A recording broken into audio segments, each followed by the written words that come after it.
เห็นแต่อยู่เอ็นให้ความเป็นธรรมผู้ป่าบันแจป่าแดกกับปนป่าทูอยู่เอ็นให้ความเอ็นดูการป่าทูยังมีค่าล้ำขอขอบใจมา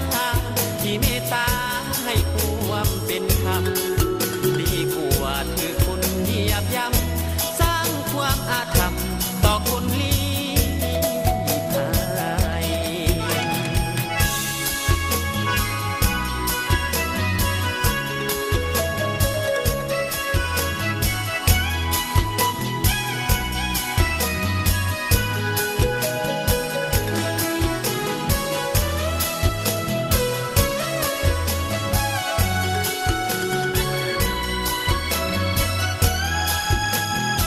เอ็กเซนภาษาญี่ปุ่นว่าโซไกซิเตะบอยเป็นสิงห์โซซิเตะอันนี้ไม่ได้แอร์เนาะเราที่กลับลาวแล้วอยู่ญี่ปุ่นก็ตั้งโดนตั้งนานเป็นเวลา9 ปีเบื่อญี่ปุ่นแล้วอันนี้ก็เบื่อแล้วบ่เบื่อเลยคนลาวหมดแล้วนี่นะคนลาวหมดแล้วนี่นะบริษัทมันจำมาให้ดูสิได้บ่ได้ค่อยเว้าลาวไปเพิ่นอยู่ฮู้กันแล้วแต่เนาะเข้ามาแล้วอันนั้นโดนแม่นบ่อันนี้มันถ่ายกล้องอะเอากล้องค่อยถ่ายให้เด็กจดตัวมันเตเน่ก็ต้องมาถ่ายอันนี้มันปาซี่อันนี้นะน้องสาวมันงามต้องไปเรื่อยๆเลยอันนี้แม่กี่ยงเนาะต้องมาแล้วอีกโกกุโรยาซาซิเห็นว่าเดี๋ยวว่าคนใจดีหน้าตาก็ดีน้ำเห็นว่าอันนี้กับคนลาวเนาะพ่อโจ้หรือว่าไอ้ทองฤทธิ์พอไปนี่เราไม่ได้ช่วยลูกครับอันนี้เดี๋ยวนี้มันไอแอร์นี่ชื่อญี่ปุ่นชื่อว่าไอซาวาซังบักตาเลยนะแล้วสื่อเนาะมินาซิอาวาเซ่ถือว่าเป็นคนใจดีเข้าคนได้ทุกคนเลยฝากไปให้นะสมศักดิ์เบิ่งเลยเด้อมีอย่างกระเบ้าได้เลยเนี่ยแต่เกียนกูไปทำมันหายเนาะกูหมดไก่มาแล้วตกปลาที่มาแล้วสมศักดิ์เมื่อเราแล้วทำชอบบนเจ้าอันนี้ไอแอร์ปลาเนาะจะให้ไปกูมือผู้ใดแล้วคนลาวอันนี้มัน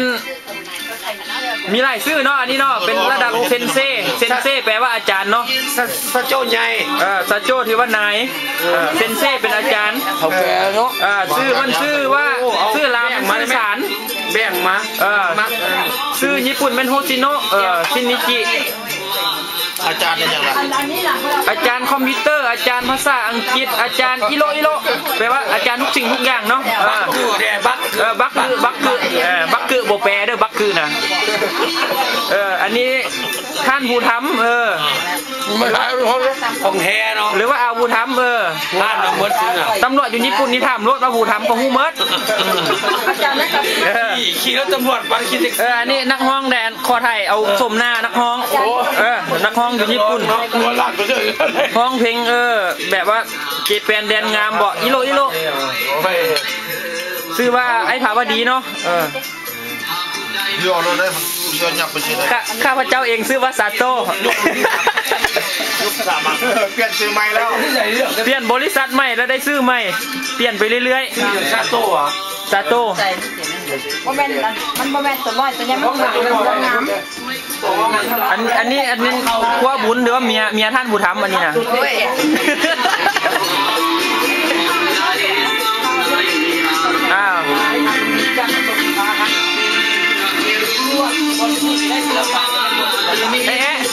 ยีเบ้ายังใส่วิดีโอบ้ามาเลย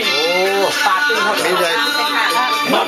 ขอบใจเด้อกับอาหารกันอยู่กันกินมื้อนี้รถเขาออกแล้วเนาะแม่ที่ออกแล้วเลยกูทั้งนี้ดีนะเอาทำถ่ายช่วงนี้นะพวกเขาหรือว่าเฮียสั่นเจไข่ซะไป